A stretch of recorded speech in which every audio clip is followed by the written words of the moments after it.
खबर जाने झारखंड और देश विदेश से। पहला खबर है जमशेदपुर से। रांची स्मार्ट सिटी में जमशेदपुर के इन्वेस्टरों ने दिखाई अपनी रुचि। झारखंड के राजधानी रांची में 656 एकड़ जमीन पर बनने वाले विश्व स्तरीय स्मार्ट सिटी के लिए जमशेदपुर के इन्वेस्टरों ने शुक्रवार को XLR ऑडिटोरियम में इन्वेस्टर्स मीटिंग का आयोजन किया गया। कार्यक्रम के मुख्य अतिथि के तौर पर रांची स्मार्ट सिटी के CEO अमित कुमार उपस्थित थे।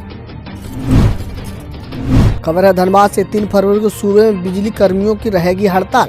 Jharkhand state electronic supply workers union ने 3 फरवरी को हड़ताल पर जाने की घोषणा की है। यूनियन के केंद्रीय अध्यक्ष बैजनाथ प्रसाद सिंह ने कहा है कि सरकार बिजली वितरण निगम में काम करने वाले कर्मचारियों व अभियंता के साथ पूरी तरह से भेदभाव की नीति अपना रही है। 6 सूत्री मांग पत्र सरकार को सौंपा गया है। गंगापुर सहित 6 गांवों में हाथी ने कहीं दीवार तोड़ी तो किसी की फसल को किया बर्बाद। यह खबर है धनबाद से। गंगापुर में गुरुवार की रात झुंड से बिछड़े हाथी ने जमकर उत्पात मचाया। दूसरे दिन में ग्रामीण ने दहशत व्याप्त है। दर्जनों गांव में नुकसान पहुंचाया। बस पहाड़ निवासी लाठे मरांडी की राशन दुकान, गिरवड़ी निवासी महरूम राय की नाश्ते का दुकान पूरी तरह से क्षतिग्रस्त कर दी है। झारखंड के पलामू में प्रवर्तन निदेशालय की बड़ी कार्रवाई। 5 लाख के इनामी माओवादी कमांडर अभिजीत यादव की करोड़ों की संपत्ति जब्त। झारखंड के पलामू जिले में ईडी ने बड़ी कार्रवाई की है। 5 लाख के इनामी कुख्यात माओवादी कमांडर अभिजीत यादव की करोड़ों की संपत्ति को प्रवर्तन निदेशालय की टीम ने सीज कर लिया है। माओवादी अभिजीत यादव की पलामू जिले के मेदिनीनगर, हरिहरगंज एवं छतरपुर की जमीन और घर को सीज कर लिया गया है। Tata Ernakulam express special train से दक्षिण भारत का सफर हुआ आसान, लेकिन टाइम और स्टॉपेज को लेकर यात्रियों की है ये मांग।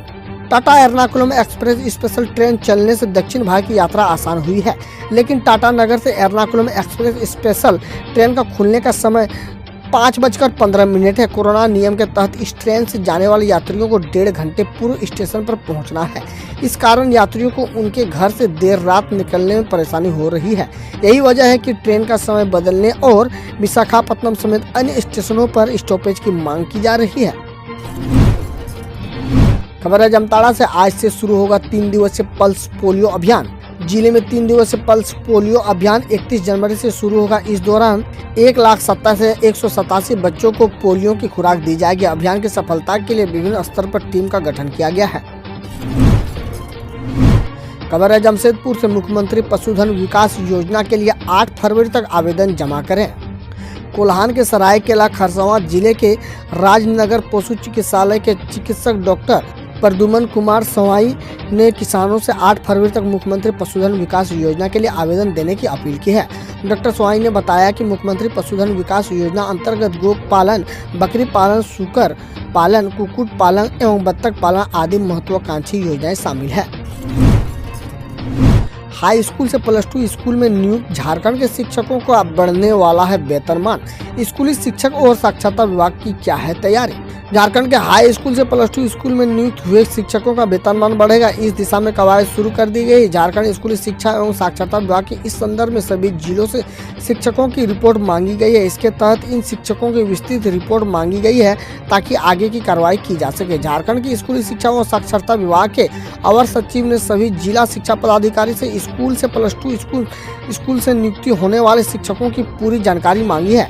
+2 स्कूल से शिक्षकों का नाम, नियुक्ति की तारीख, हाई स्कूल में हुई नियुक्ति की तिथि, अंत में किस विद्यालय में पदस्थापित थे, वर्तमान वेतनमान, क्या वेतनमान मिल रहा है, हाई स्कूल में सेवा संतुष्ट होने का आदेश और तारीख समेत पूरी जानकारी मांगी गई है। अब खबर देश विदेश और देश की विभिन्न योजनाओं से। प्रधानमंत्री नरेंद्र मोदी ने कहे, भारत की उज्जवल भविष्य के लिए यह दशक अहम। आज़ादी के दीवानों के सपने पूरे करने का स्वर्णिम अवसर। संसद का बजट सत्र कल से शुरू हो गया है। प्रधानमंत्री नरेंद्र मोदी ने इस अवसर पर संसद भवन में कहा कि इस दशक का कल पहला सत्र प्रारंभ हो गया। भारत के उज्जवल भविष्य के लिए ये दशक बहुत ही महत्वपूर्ण है। आज़ादी के दीवानों ने जो सपने देखे थे, उन सपनों को, उन संकल्पों को तेज गति से सिद्ध करने का ये स्वर्णिम अवसर आ गया है। बजट सत्र से पहले पीएम नरेंद्र मोदी का बड़ा बयान, जानिए उन्होंने क्या कहा। कोरोना महामारी के बीच संसद का बजट सत्र कल से शुरू हो गया है। 16 विपक्षी दलों ने राष्ट्रपति के भाषण को बायकॉट करने का ऐलान किया। इस बीच बजट सत्र में पहले प्रधानमंत्री नरेंद्र मोदी ने मीडिया को संबोधित करते हुए कहा कि आज पहला सत्र आरंभ हो रहा है। भारत के उज्जवल भविष्य के लिए ये दशक बहुत ही महत्वपूर्ण है। आजादी के दीवानों ने जो सपने देखे उन्हें सिद्ध करने का स्वर्णिम अवसर है। इस दौरान पीएम मोदी ने विपक्ष से सहयोग की अपील की है। भारत ने फ्री में श्रीलंका भेजी संजीवनी बूटी तो गदगद हुए राष्ट्रपति राजपक्षे। शुक्रिया मोदी जी। राजपक्षे ने भारत को दिया धन्यवाद। एयर इंडिया के विशेष विमान के जरिए जब निशुल्क टीके की खेप कोलंबो अंतर्राष्ट्रीय हवाई अड्डा पहुंची तब राष्ट्रपति राजपक्षे भी वहां मौजूद थे। टीकों की ये खुराक 42 डिब्बों में थी। राजपक्षे के साथ हवाई अड्डे पर कोलंबो में भारतीय दूत गोपाल बागले भी मौजूद थे। राजपक्षे ने ट्वीट कर कहा कि भारत द्वारा भेजी गई कोविड-19 के टीके की 5 लाख खुराक प्राप्त हुई है। आवश्यकता के समय पर श्रीलंका के लोगों के प्रति जताई गई उदारता के लिए प्रधानमंत्री नरेंद्र मोदी और भारत के लोगों को धन्यवाद कहा। प्रधानमंत्री Narendra Modi world economics forum summit में ऐलान, डाटा सिक्योरिटी के लिए बनाएंगे सख्त कानून। प्रधानमंत्री नरेंद्र मोदी ने वर्ल्ड इकोनॉमिक फोरम के दावोस में हो रहे समिट में कहा कि हमारी सरकार डाटा सिक्योरिटी के लिए सख्त कानून बना रही है। साथ ही भारत में अब आर्टिफिशियल इंटेलिजेंस पर निवेश बढ़ाया जाएगा। समिट को ऑनलाइन संबोधित करते हुए उन्होंने यह भी कहा कि भारत ने देश में ही निर्माण गतिविधियों को बढ़ावा देने के लिए कई कदम उठाए हैं। इसी क्रम में नई मैन्युफैक्चरिंग कंपनियों के लिए कॉर्पोरेट टैक्स 15% तक कर दिया गया है। साथ ही वस्तु व सेवा कर की दरों में भी कमी की गई है। यूएन प्रमुख गुतरेश ने की भारत की वैक्सीन निर्माण क्षमता की तारीफ, बताया दुनिया के लिए सबसे बड़ी दौलत। कोरोना संकट के समय जब विकसित देश खुद को असहाय महसूस कर रहे थे उस समय भारत ने तेजी से दो स्वदेशी कोरोना वैक्सीन के निर्माण और दुनिया का सबसे बड़ा टीकाकरण अभियान शुरू कर सबको अचंभित कर दिया। आज पूरा विश्व भारत की वैक्सीन निर्माण क्षमता का लोहा मान चुका है। यही वजह है कि संयुक्त राष्ट्र महासचिव एंटोनियो गुतरेश भी भारत की जमकर तारीफ करने के खुद को रोक नहीं पाए। दिल्ली में ट्रैक्टर रैली के दौरान हुए हिंसा को लेकर बड़ा खुलासा, खालिस्तानी हाथ होने के लिए मजबूत सबूत। गणतंत्र दिवस के मौके पर किसानों के ट्रैक्टर परेड के दौरान लाल किले पर जिस तरह की घटना घटी उसको लेकर पूरा देश में आक्रोश देखा जा रहा है। दिल्ली में प्रदर्शनकारी किसानों ने जमकर उत्पात मचाया और हिंसा को अंजाम दिया, जिसके बाद केंद्र सरकार और दिल्ली पुलिस उपद्रवियों के खिलाफ लगातार सख्त कार्रवाई कर रही है। गृह मंत्रालय ने दिल्ली पुलिस को आरोपी किसान नेताओं के खिलाफ लुकआउट नोटिस जारी करने को कहा है। इतना ही नहीं, मंत्रालय ने किसान नेताओं के पासपोर्ट जब्त कर के भी आदेश दिए हैं। इस बीच 26 जनवरी को ट्रैक्टर रैली के दौरान हुए हिंसा को लेकर बड़ा खुलासा हुआ है। लाल किला कांड पर राष्ट्रपति ने दी नसीहत, जाने कृषि कानून, किसान से लेकर कोरोना पर क्या बोले रामनाथ कोविंद। कल से संसद बजट शुरू हो गया है। राष्ट्रपति कोविंद के अभिभाषण के बाद से संसद का बजट सत्र औपचारिक तौर पर प्रारंभ हो जाएगा। अपने अभिभाषण में राष्ट्रपति कोविंद ने कृषि कानूनों, किसान और उनके एमएसपी से लेकर कोरोना तक पर खुलकर अपने विचार रखे। राष्ट्रपति ने लाल किले पर हिंसा की निंदा की। राष्ट्रपति कोविंद ने कहा कि कोरोना काल में मोदी सरकार के फैसलों की वजह से लाखों लोगों की जानें बची। कृषि कानूनों को बेहतर बनाते हुए कहा कि इन कानूनों के जरिए सरकार ने किसानों को नई सुविधाएं दी और नए अधिकार भी। गणतंत्र दिवस के दिन लाल किला कांड को उन्होंने अपमान और दुर्भाग्यपूर्ण बताया और कहा कि हमें कानून का पालन करना चाहिए। तो चलिए जानते हैं राष्ट्रपति के अभिभाषण की बात। किसान आंदोलन नहीं खत्म करना पाई मोदी सरकार, टिक गए राकेश टिकैत। गाजीपुर बॉर्डर पर घंटों चला हाई वोल्टेज ड्रामा। तीनों कृषि कानूनों के खिलाफ पिछले 2 महीने से दिल्ली के विभिन्न सीमाओं पर चल रहे आंदोलन के बीच गुरुवार को गाजीपुर बॉर्डर पर कई घंटे तक हाई वोल्टेज ड्रामा चला। यूपी सरकार द्वारा आंदोलन खत्म कराने के आदेश के बाद भारतीय किसान यूनियन के प्रवक्ता राकेश टिकैत प्रदर्शन जारी रखने पर अड़े रहे। टिकैत ने भावुक होते हुए कहा कि ये आत्महत्या कर लेंगे लेकिन आंदोलन खत्म नहीं करेंगे। टिकैत ने बताया कि शुक्रवार सुबह से बड़ी संख्या में किसान धरना स्थल पर जुटना शुरू होंगे। इस सिलसिले में मुजफ्फरनगर में शुक्रवार सुबह पंचायत भी बुलाई गई और पश्चिम उत्तर प्रदेश के कई जिले से देर रात में किसानों ने दिल्ली की तरफ कूच करना शुरू कर दिया।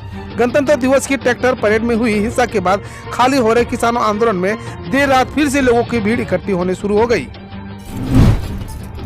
बूचड़ खानों में गाय बैलों की तस्करी करता पाया गया बीजेपी के युवा मोर्चा का नेता, पुलिस ने दर्ज किया केस। बालाघाट पुलिस ने कथित तौर पर गाय बैलों की तस्करी में लिप्त पाए गए भारतीय जनता युवा मोर्चा के स्थानीय नेता सहित 20 लोगों के खिलाफ केस दर्ज किया गया है। बताया गया है कि ये लोग गायों और बैलों को तस्करी करके उन्हें महाराष्ट्र के बूचड़खाने में बेचते थे। पुलिस ने 150 से ज्यादा गायों और बैलों को बरामद किया है। जामिया मिलिया इस्लामिया में ऑनलाइन अंतर्राष्ट्रीय सम्मेलन का आयोजन, पश्चिम एशियाई के महत्व पर जोर। जामिया मिलिया इस्लामिया में 3 दिवसीय ऑनलाइन अंतर्राष्ट्रीय सम्मेलन का आयोजन किया गया है। यह सम्मेलन a decade since the Arab Springs perspectives of the turmoil and the stability in West Asia and North Africa विषय पर आधारित है। इसमें भारत के लिए पश्चिम एशियाई क्षेत्र के महत्व पर जोर दिया गया है। इस क्षेत्र के साथ भारत के लंबे समय तक ऐतिहासिक संबंधों, आर्थिक, व्यापार और सुरक्षा आदान प्रदान पर बात की जा रही है। बिट्स पिलानी ने की ग्लोबल स्कूल ऑफ मैनेजमेंट की शुरुआत, 1500 करोड़ रुपए से ज्यादा का होगा निवेश। देश के प्रसिद्ध तकनीकी शिक्षा संस्थान बिट्स पिलानी ने global business school bits school of management की शुरुआत की है। यह बी स्कूल भारत की व्यावसायिक राजधानी मुंबई के पवई में 1500 करोड़ रुपए से ज्यादा के निवेश के साथ स्थापित किया जाएगा। बिट्स अपने 2 वर्षीय आवासीय MBA डिग्री कार्यक्रम में नई दुनिया की चुनौतियों पर आधारित पाठ्यक्रम प्रस्तुत करेगा। यहाँ पढ़ाने के लिए श्रेष्ठतम फैकल्टी का चयन विश्व के सर्वोच्च बिजनेस स्कूल से किया जाएगा। कोरोना के जन्म स्थल की जांच करेगी WHO की टीम, चलेगा वायरस के स्रोत का पता। कोरोना वायरस की शुरुआत कहां से हुई, इसका पता लगाने के लिए विश्व स्वास्थ्य संगठन यानी WHO के विशेषज्ञ शुक्रवार को चीन के वुहान में अधिकारियों के साथ बैठक की। WHO ने ट्वीट पर बताया कि बैठक के बाद टीम औद्योगिक तथा कुछ इलाके का दौरा करेगी। टीम के आगे के कार्यक्रम की जानकारी नहीं दी गई है।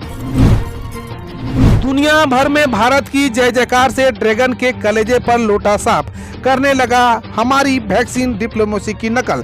संकट की इस दौर में जिस तरह से हिंदुस्तान ने पड़ोसी समेत कई देशों को मुफ्त वैक्सीन देकर मदद की है, उसे पूरी दुनिया में भारत की जय जयकार हो रही है। दुनिया भर में भारत की हो रही वाहवाही ने चीन को भी अपनी वैक्सीन डिप्लोमेसी में बदलाव करने को मजबूर कर दिया है। भारत की वैक्सीन डिप्लोमेसी को देखकर चीन ने पाकिस्तान के अलावा कुछ अन्य देशों को मुफ्त वैक्सीन देने का मन बनाया है। पाकिस्तान को 5 लाख कोरोना वैक्सीन देने का वादा करने वाले चीन ने श्रीलंका को 3 लाख कोरोना टीके मुफ्त देने का वादा किया है। खबर खेल जगत से, टीम इंडिया ने पहला कोरोना टेस्ट पास किया, परिवार साथ रखने की मिली अनुमति। भारत और इंग्लैंड के बीच 4 टेस्ट मैचों की सीरीज खेली जानी है। 5 फरवरी से पहला टेस्ट खेला जाएगा। शुरुआती दोनों टेस्ट चेन्नई में होंगे। इससे पहले भारतीय क्रिकेटरों का गुरुवार को RT-PCR का पहला टेस्ट हुआ और सभी का रिपोर्ट निगेटिव रही। टीम इंडिया को इंग्लैंड के खिलाफ टेस्ट सीरीज से पहले 2 फरवरी को अभ्यास शुरू करने के लिए अभी 2 और टेस्ट कराने होंगे। पूरी भारतीय टीम पहले ही चेन्नई पहुंच चुकी है और दोनों टीमें लीला पैलेस होटल में ठहरी हुई है। उपकप्तान Ajinkya Rahane, opener Rohit Sharma, wicket keeper Wriddhiman Saha और ऑलराउंडर हार्दिक पांड्या अपनी फैमिली के साथ पहुंचे हैं। धोनी की कप्तानी का बड़ा रिकॉर्ड तोड़ने के करीब विराट कोहली। भारत और इंग्लैंड के बीच 4 टेस्ट मैचों की सीरीज का आगाज 5 फरवरी से होगा।